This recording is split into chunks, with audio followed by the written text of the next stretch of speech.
Hey guys, especially for this video, we have equipped an aquarium. Or rather, now it can be called a terrarium. And we bought some locusts. Let's take the bravest one, or rather the first one, and put it in a glass box. Now let's see how this insect reacts to a dandelion. We cover the resulting ecosystem with a lid with holes for ventilation. And watch. At first, the locust ignored the vase next to it. The insect was more interested in what was behind the glass. But still, the interest took its toll, and it climbed up on the bush, but quickly jumped back down. Apparently, it was more interesting to watch what was happening than to eat the plant.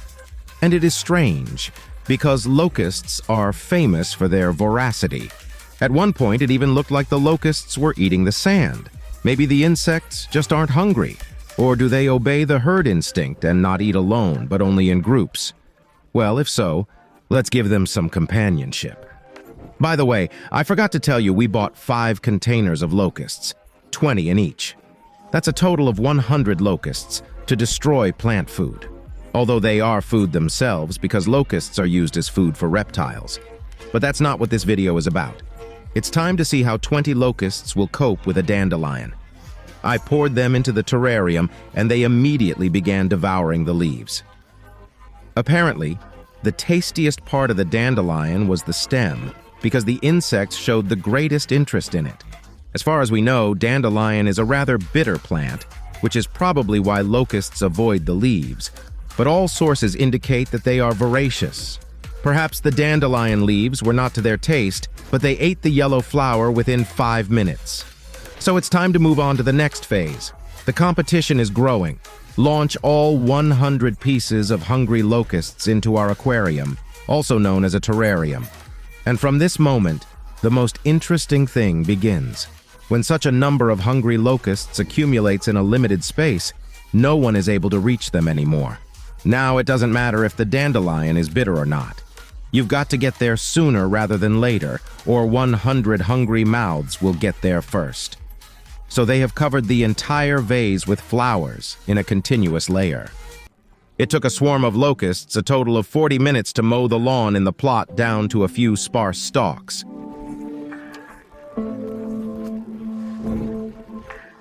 Now let's try to feed the ever-hungry insects with this red tulip. As soon as the flower was inside the glass case, a swarm of locusts immediately pounced on it and started eating. An interesting observation. There were more insects on the leaves than on the flower, but then the situation changed. By the way, up close you can see that locusts do not eat quickly, as it may seem at first glance, and they do not savor each bite in a hurried manner. They nibble on petals with their powerful upper jaws while their smaller jaws grind the food.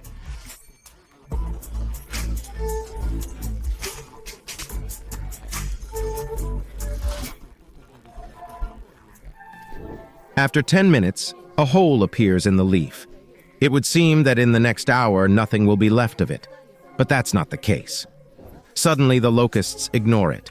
Of course, the insects did not stop eating, but they did it with much less willingness.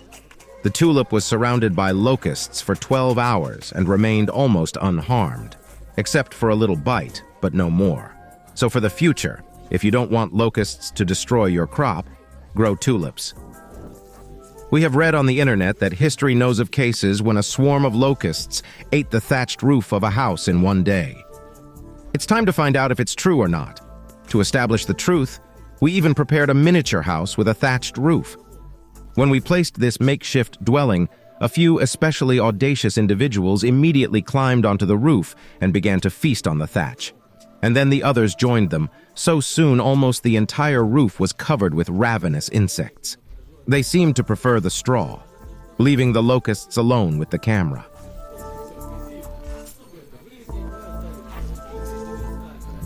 This is what the greediness looked like for the next 2 hours. The locusts had surrounded the house. Admittedly, during this time, there weren't many visual results to support the greediness. So we decided to leave the locusts alone with the straw house for 18 hours. At first, all the inhabitants of the terrarium fussed around the house.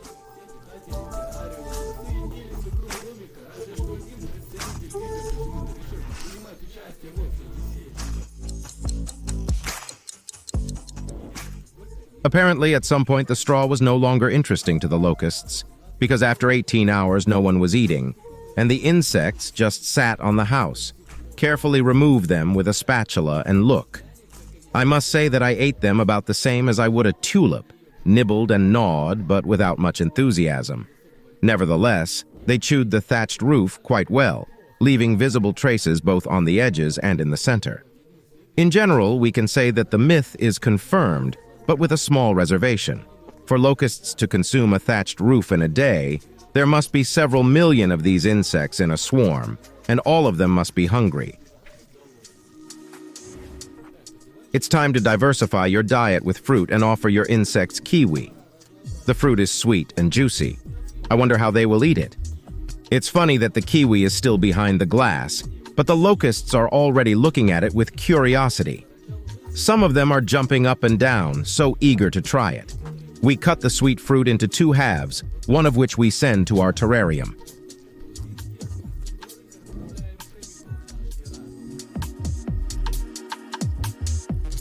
Quite quickly, they encircled the new treat and began to eat. True, the upper ones began to climb on the lower ones, and it is not quite clear who is eating and who is trying.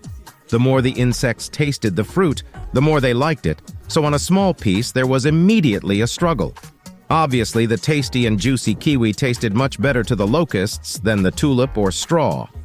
Let's leave them for an hour.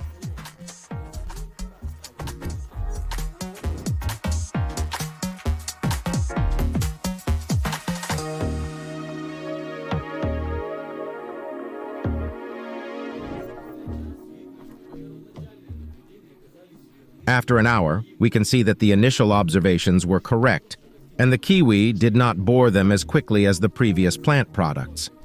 The problem is that each locust is large, which means that no more than 10 insects can eat kiwi at the same time. The other 90 are completely out of luck. We solved this problem by cutting the kiwi into 6 identical pieces. Now, everybody eats. At least everyone can get a piece of the treat.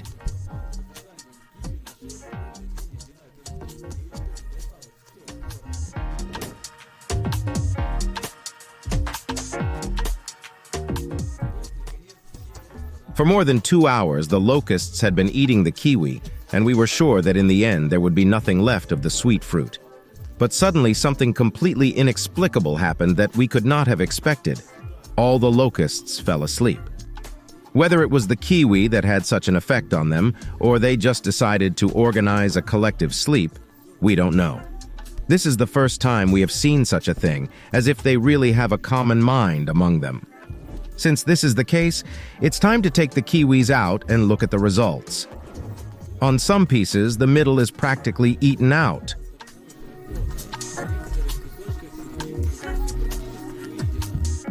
Before the next phase of the experiment, we decided to pause for about 15 hours. The locusts will sleep and get hungry. Now it's time to find out how the hungry locusts will react to the cactus. As soon as we placed the prickly plant, the insects swarmed over it as expected, but it doesn't look like they're chewing on it. So we wait a bit. Maybe it just takes time for the locusts to realize that cactus is not just a prickly thing, but also a plant. The next 6 hours passed in trying to figure out the cactus. Apparently, the insects perceive the cactus as an object to simply move around on.